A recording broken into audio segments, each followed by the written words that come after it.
Good evening and welcome to Green TV Pat Foundation. Thank you for joining us again. I think we're in our 30s now with the episode, so my age, obviously. So yes, we've got a very interesting show. We've got Suzannah Miller. Now, Suzannah is, it's Susie, because I can call you Susie, can't I? She's a trained hypnotherapist. So we'll start off talking about that and then lead on to, well, to be fair, viewers, you've got quite an interesting one tonight, whether it's talking about the environment and the work she does at Hull College. There's lots to find out from Susie, and she's been involved with the Green Task Force. So, yes, lots and lots. So, first of all, Susie, welcome to the show. How are you feeling today? Thank you. Yeah, it's good to be here. I've watched a couple of the shows and I never thought I'd be a guest, so this is quite good. Oh, thank you. Well, I've had a bit of a busy one today. I've been flying around like a mad woman. So I've come home tonight. I've got the Zen on. I've got the, Buddha's flute in at the background. I've got my candles there in the corner. And I was quite anxious, but I'm actually nice and chilled and relaxed now. So you can resonate with that, Susie. How do you chill out on an evening when you've had a really busy day? Well, it's funny you talked about Buddhism and Zen. I'm not a Zen Buddhist, but I am actually a Buddhist, and part of our Buddhism is chanting. So some people think of it as sort of active meditation. So quite often you can maybe see behind me there, that's our shrine. So I'll sit in front of that and just sit and focus on the mandala and chant. It's really, really powerful. Oh wow, we should maybe do it now. Zen. No, I'm joking. I'm joking. It's not the right place, but no, it actually, joking aside, it's actually a really powerful mantra to do. I've engaged in that myself in the past. So yes, so Susie, hypnotherapy. Let's talk about that subject. So how long have you been a hypnotherapist, and what made you go into hypnotherapy? Well, I've been a hypnotherapist for about 5 years, and I started off with psychology and was I'd trained and done some psychology work, and I had some hypnotherapy and I loved it so much, and I just found it so amazing. And rapid, there's a rapid transformation as well. And it's natural. So I think if I'd have discovered hypnotherapy before psychology, I would have just done hypnotherapy. So yeah, it was kind of like my own experience really. And sometimes in life you battle with something for a long time, and then when something comes along and transforms it, really naturally, really quickly, you just can't help but be amazed. Absolutely. So it's power of the mind, isn't it? And it's kind of, I'm speaking for you're the hypnotherapist. So how does it work in terms of, your clients? Because obviously you've got many clients that you help. What are the types of subjects and what are the types of things that people need therapy for? My biggest referral seems to be, and always has been, anxiety. And that can be anything. It could be confidence issues or relationship anxiety, could be stress at work, sort of that kind of anxiety, phobias, or what else do I see? I get a lot of clients at the moment who, maybe because their lives have changed a lot in the past couple of years and they've maybe been isolating, for example, and then they've become scared to go out again. And I'm aware that this can happen in any situation, even people that have had operations and, they've been having to stay indoors a lot. So it can really be anything.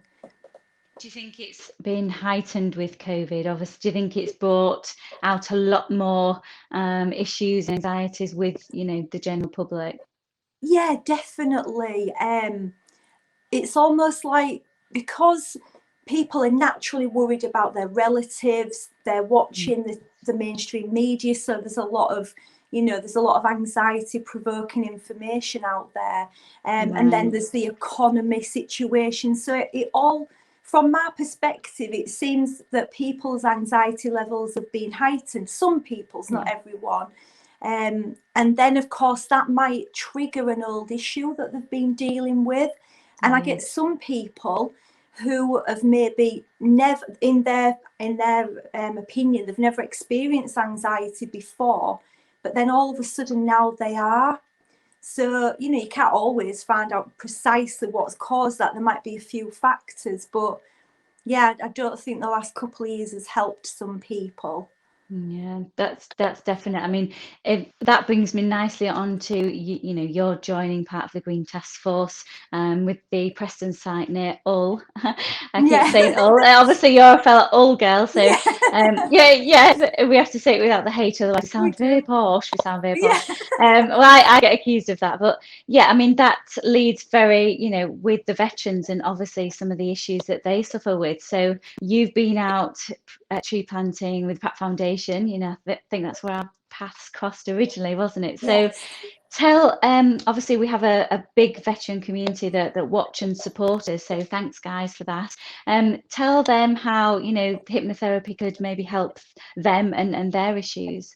Yeah, well, I am a trained practitioner in a method called the rewind technique, which is used for different things like phobias and PTSD. Obviously, not everybody would be eligible. You have to, you know, there's a quite a strict referral process. But in the people that I've helped in the past, and I'm including veterans in that, blue light and military, it's really helpful because in the technique, you don't expect your client to tell you like what happened, because from the rewind perspective, you're essentially getting that person to relive what happened, and then by verbalizing it, you know, it can just compound the issue. I'm just being very careful with my language because I'm aware there might be veterans watching, so I need to, you know, be mindful of using positive language. But that technique is fabulous because there's lots of skills in that where the person can be removed from the old memory of what happened, and because of course they don't have to tell you what happened, and you do the work together, it's really, really positive. And you check where the person's at the beginning, and you check before they leave your clinic at the end. So say, for example, I have a person, they say to me, I'm frightened of cats, for example, and I'll say, well, how much on a scale of 1 to 10? They might say 10. So you do the work, and then you ask them afterwards, how do you feel now? And then you can, if that number hasn't gone down significantly, which I must say has never happened to me, then you do more work to reduce that. And it is really, really powerful. Powerful. You mentioned, Susie, earlier, you have a criteria on who qualifies it, did you say? So, you know, our veterans watching this now say it's got some issues, or anybody, you know, not just the veterans.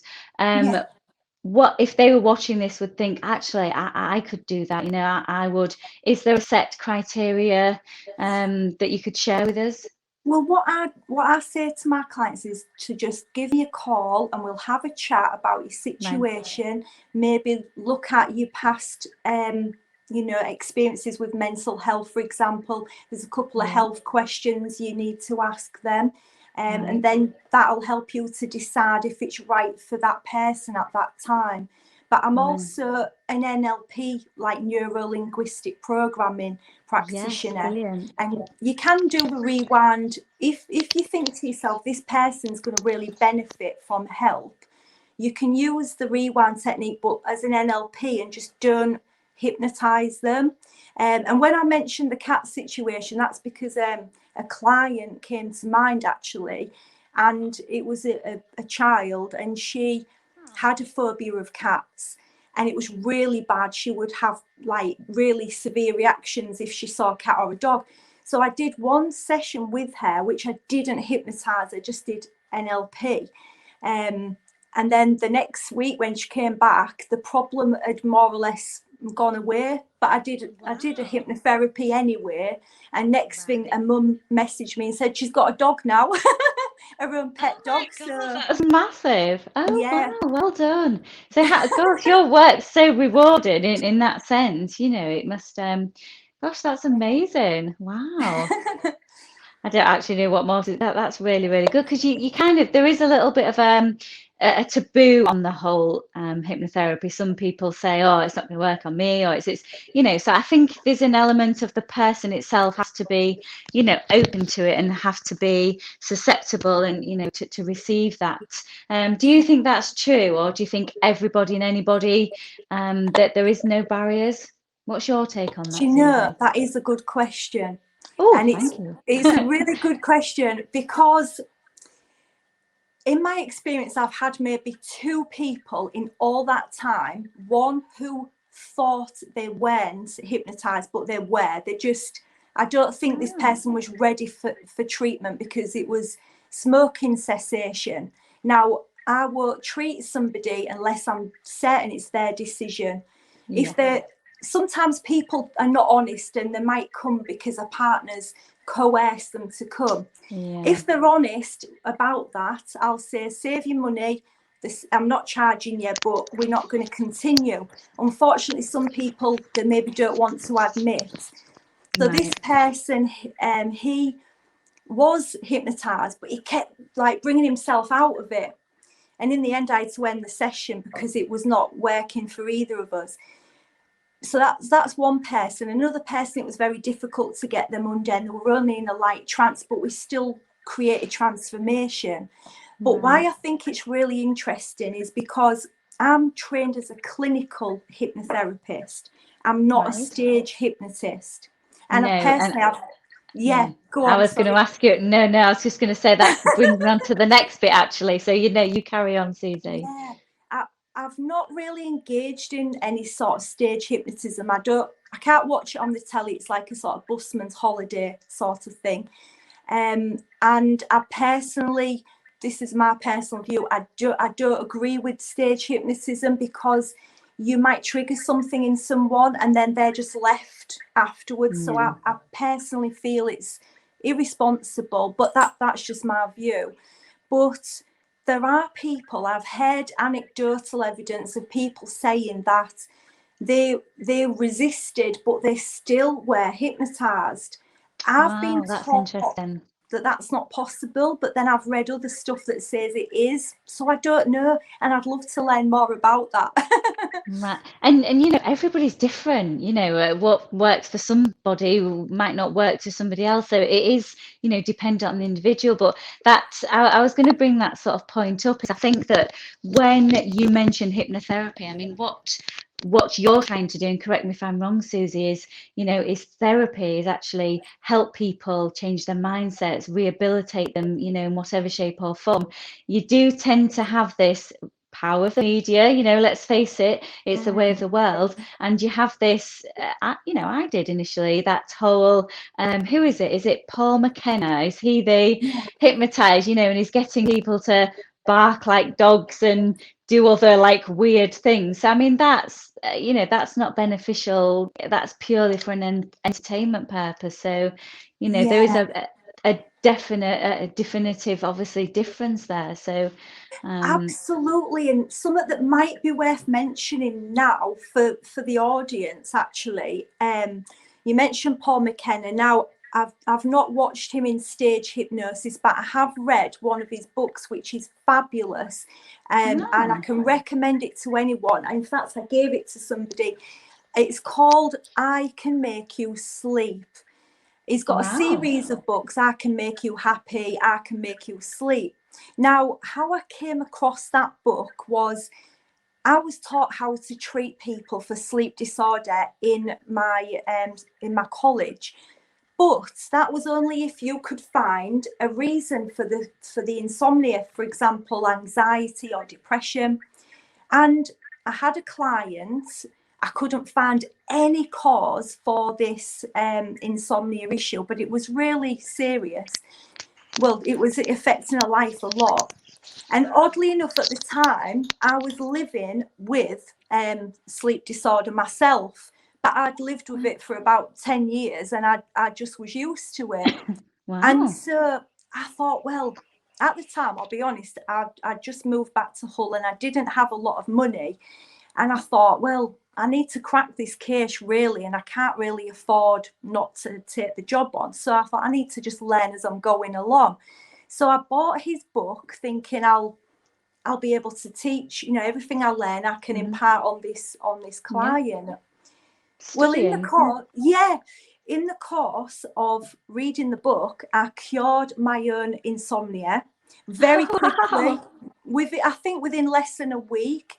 And the book's really cheap anyway. It's only about £11. And then we're just putting the link below, actually, viewers. Yeah, so. Honestly, Thanks, Adi. It's fabulous. It's a really good book. And what you do, you just read it every night, and I swear you will fall asleep probably after 2 pages. And if you don't, there's an audio recording you can listen to as well. So it was really hard to get to the end of the book to teach my client because I kept falling asleep.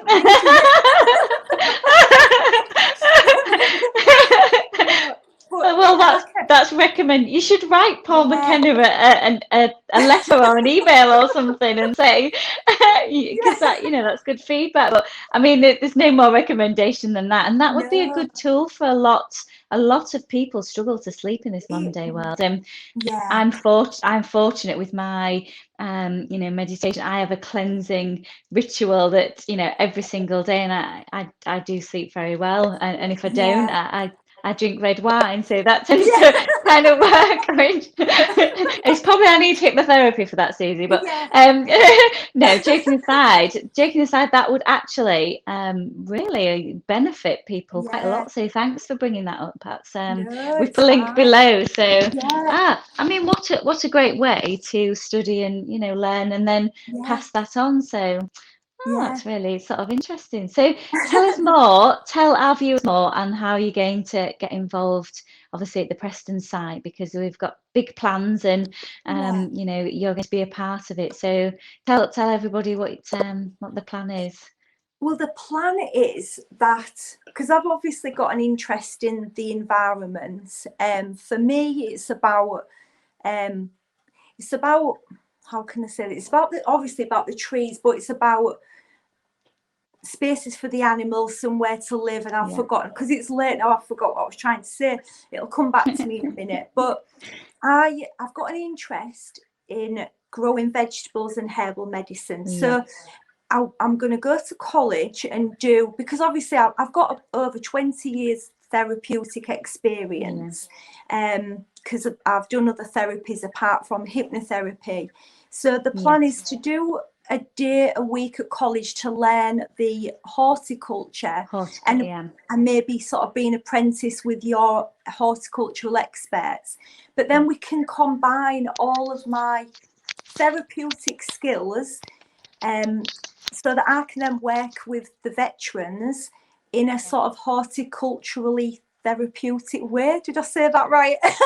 That was absolutely brilliant. And if you think about it, it's kind of, as you're saying, it just makes sense. And it's kind of, you know, hand in hand. And obviously that's, you know, the guys and girls that, you know, are reaping the rewards of being out in nature, you know, and the trees and the horticulture. I mean, how therapeutic is that in itself? You know, the ground, and it's very, being at one with nature. I think I must have said nature a million times there, but you know, but with the mind, you know, that's a physical and that's a nice calming. So if you can, you know, help with that brain, that mindset, that reprogramming, oof, I'm getting my teeth out there, that there again, you know, it's going to be massively beneficial, and you know, are going to be a massive part on the therapy side for, you know, the veterans community. So absolutely excited, and it's the times, it's just, there's so much to do and so much, but it's so exciting on the upshot as well. So,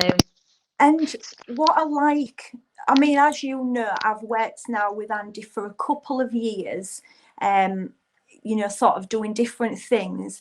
But what I really love about being around the guys, you know, the veterans, is that it's a really positive atmosphere, and I don't feel like I'm going to work, you know. I feel as if I'm just hanging out with my mates. Obviously, you know, I have to remember me professional boundaries and everything, but it's a really accepting space to be. And that word I was looking for was biodiversity, by the way. Oh, I like that. Very good. I'm There we very go. much into that. And I know from my own lived experience of how the natural world can really help your mental state. You know, I've had my own experiences, and I find being outside really is empowering. And of course, there is a clinic room there, or we're making it into one, a room where people can go and have a chat if they want. It's up to them. There's no pressure on anyone. Yeah, that being the operative word, actually, Susie, is no pressure. You know, that's, I think as humans, we put pressure on ourselves. We get pressure from the outside. We get pressure from in the workplace, deadlines, kids, life, partners, general. So, you know, it's having that no pressure is quite freeing, is quite empowering, isn't it? Just to rehabilitate and look after oneself. There we go. That's it, what I'm trying to say. So oh well, that's, you know, that's absolutely brilliant, and that's our where we're going with this. And you know, the synergy is absolutely brilliant. The work you do, you know, is brilliant, and I'm excited to see you, you know, watch you with the horticulture, and I'm going to use the pun, grow grow with this. There you go. That's oh, do you know, I knew this would happen with us too, Susie. I think I knew we could have gone one or two ways, couldn't we? I think we've kept it quite sensible. We could have tongue spiritual and the cosmos and Mandela and everything else, but no, we've kept it quite serious. So I'm going to wrap the show up very, very shortly, but I just wanted to get to know a little bit more about Susie. So obviously the guys watching throughout the cosmos will get a little bit of an insight on you. So we've already established your favourite book, so we can probably say Paul McKenna's in that. And if you're watching Paul McKenna, it may very well be. Then, you know, so yes, we really do recommend your book. But what about in terms of, you've mentioned you like to wind down with sort of the chanting. How else do you like to wind down? Do you watch films? Do you like socializing? Do you go out much? What do you like to do? I like chill? all sorts Let your of hair things. down. Yeah. I love dancing, jiving. I love jiving. Oh, jiving, And like I a bit like of that. salsa, but the people were too serious. I couldn't cope with the serious people, so I like sort of jiving. I love cooking, and I do like reading, but I'm a bit weird. I only read like textbooks. I don't really do novels. I just can't get into them. You like the facts, you like I like fact things. I get that. Well, it's funny enough, actually, I've done dancing in my time, and I always I like the idea of the salsa and the Latin dancing, and I think I'm a little bit old fashioned, you know, the boy and the girl dancing together, and because I'm only 5'2", all the guys were always taller.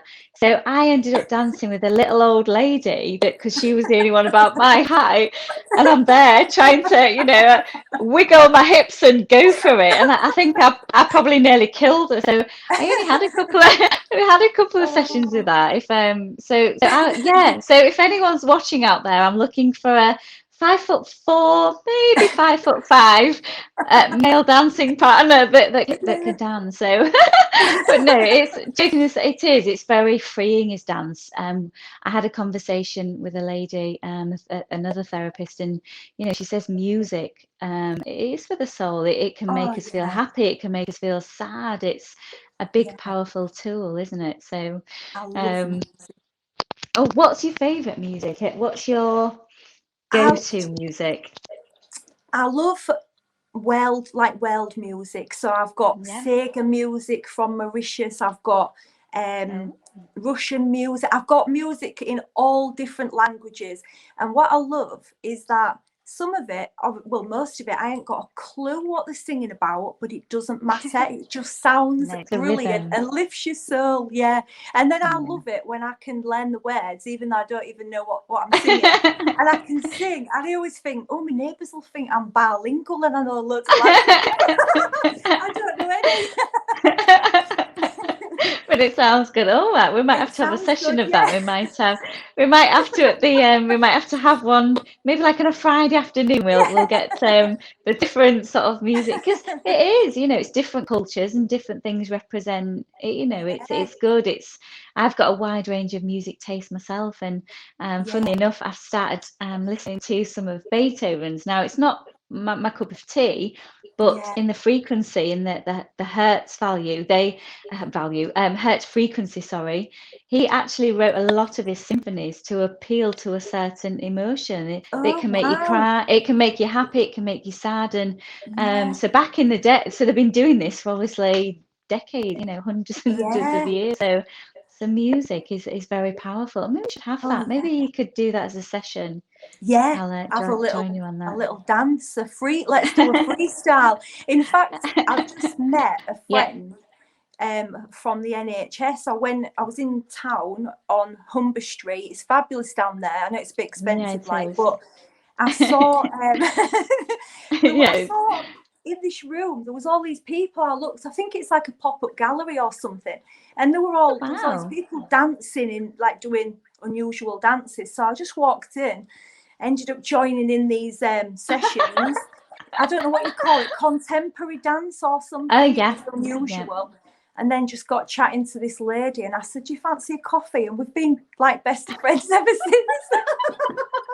Oh, that's so random, but that's sometimes, so how is it? I mean, we've obviously, Dawn's coming on board with us as well, and she's very much Yeah, into, we was chatting today, and we was end up sort of, she was like, oh, what yeah, do you mean? So I'm showing her thinking, yeah. oh, I don't really know you that well. And it's like, it's funny how it's kind of a universal language, isn't it? Oh, At the end of the day, definitely. so.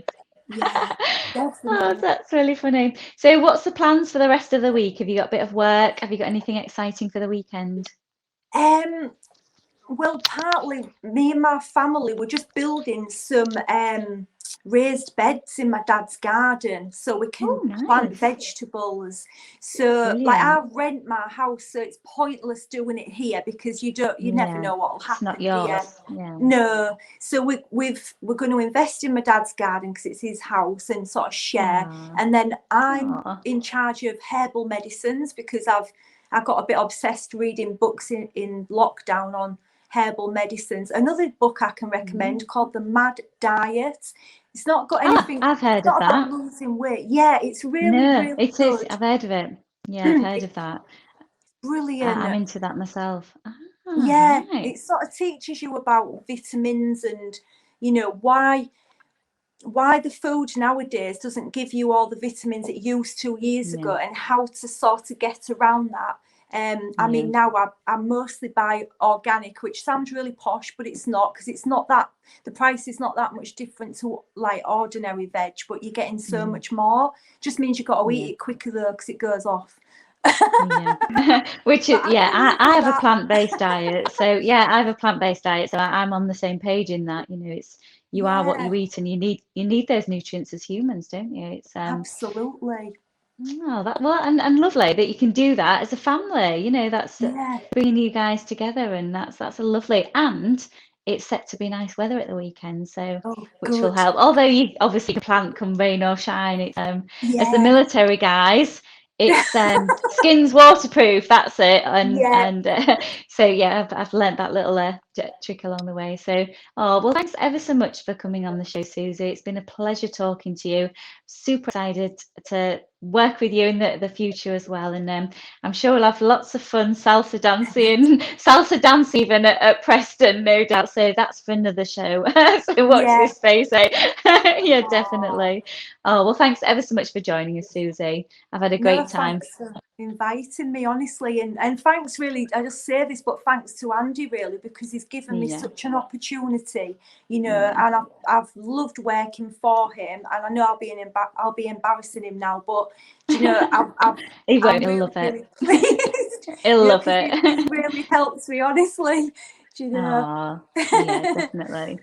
Oh, Oh, that's well, really enjoy nice, your Susie. weekend, Gail, and it was lovely I to will see do. you. Oh, as always, Susie. Right, bye from Bye for me now. and bye from Susie. Bye bye. Bye.